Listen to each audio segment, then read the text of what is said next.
Actually, a fairly busy Monday, I would say, um, Yeah. for the off season, I guess. There was nothing really substantial that happened that went on. The Chiefs signed Tamba Hali, former pass rusher, havoc wreaker. I saw on his Pro Football Reference he was listed as a outside linebacker and as a defensive end. Were there two different defensive coordinators with him? I can't remember. Yes. He played under Sutton and before Sutton under like Haley, Cornell, and all them too. Hmm. Because he was 2006 to 2015 is when he basically stopped playing. Right. So he was under a few systems. He played in the 3-4 and in a 4-3. But he was great in both of them. So that's why It was. he was listed as that, and he performed in all of those too. So he does sign a 1-day contract to retire as a Chief. I know what you're all thinking. Wait, Tamba Hali wasn't retired yet, because that's the first thing I thought when I heard the news that he wasn't retired yet. And he left the Chiefs, I believe, in 2018. Am I right? Right on that date there, or 2017 is his last season he played with the Chiefs. He didn't record a or he recorded one tackle, no sacks in 5 games for the Chiefs. Had a little bit of an injury trouble there Hmm. towards the end of his career, kind of derailed it, but never went on to play for another team. Spent his 11-year career in Kansas City, recorded 596 tackles, 89 and a half sacks, signs a 1-day contract on Monday to retire with the team. I think that's a fitting end to Tom Bahali's career. Yeah, and the timing was weird because I think a lot of the responses were, "Wait, he wasn't already like basically Yeah. retired as a chief, or just retired period?" Because Mhm. like you said, his last year basically was 2017. I guess he was just maybe leaving the door open just because he didn't want to close it fully. Yeah. But this will close it fully. Um, he's the first guy that was the building block for the very good turn of the 2010s Chiefs defenses Yeah. that had Tamba, Justin Houston, Eric Berry, Derek Johnson, and all the other role players on those teams. He was the first one. He was drafted in the mid 2000s. I definitely remember him and the havoc he wrecked. And I also totally forgot his 2010 season. He had like 19 sacks. He Hmm. was a force to be reckoned with. I did not remember him having that good of a year. I thought he was a consistent, more like 10 to 12 sack guy. So some things do get lost to time. But I'm glad he's kind of back and we're kind of remembering him today. Yeah, I'm looking at his Wikipedia here. So he did play with Romeo Cornell. I don't remember who the oh, it was Todd Haley. Yeah, that's right.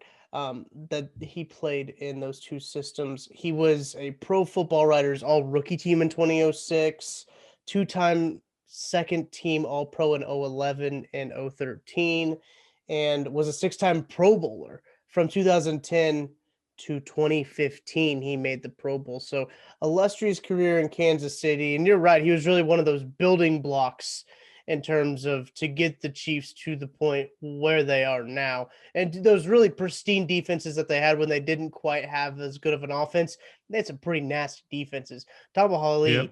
was one of those first players that I can really, I don't want to say first player I can remember on the defense because that's like not true. But like the first new age player, I guess I could say at the turn of the decade. So um, Yeah. he holds a special place in all of Chiefs Kingdom's heart. I do think that it's right in saying that he kind of helped lead the way of the Chiefs defenses there. I think he's also, I know I saw a little bit of debate today about this, but I think he's probably the Chiefs' second best like pass rusher in their history. Um, there's a few others like Neil Smith or Justin Houston that Mhm. could qualify, but I do like, I always, in these kind of conversations, I always give the edge to a player who only played for the team in question, Yeah. and Tamba Hali only played for the Chiefs. Justin Houston obviously went to the Colts. Neil Smith went to the Broncos, famous or infamously, I should say. Tamba Hali just played for the Chiefs, and he actually has the second most sacks in franchise history. So I think for the Chiefs, he would be the second all-time pass rusher, of course, behind Derek Thomas.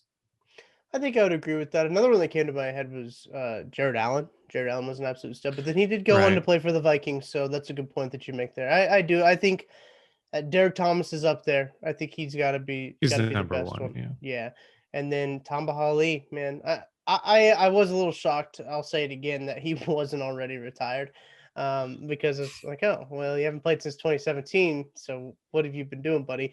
Just keeping that Recording music, availability right? open. Yes, he has been. Let's see, June 9th, 2017, he released a single, produced by Mastercraft. This one's for me. You can find that on Apple Music. But after that, oh, he's a purple belt in Brazilian Jiu-Jitsu. Oh, The more you wow. know. Oh, wasn't that a thing when he was playing where they would talk about his handwork? He was learning Mhm. from like jujitsu and stuff. I remember that. In 2016, he gave birth to his son Tamba Hali He the gave second. birth? Well, That's he didn't impressive. technically do it. They, I should say, gave birth with his fiance Mary Glass. Now, I don't know if you saw the video of him signing it. Andy Reid signed the paper and then like tried to give it to Tamba, and Tamba too was like, "Yeah, no, I'll take it from here." And he like reached for like the pen, and Andy Reid's like, no, that's not really for you." No, That's this is a very funny. funny video. Yeah.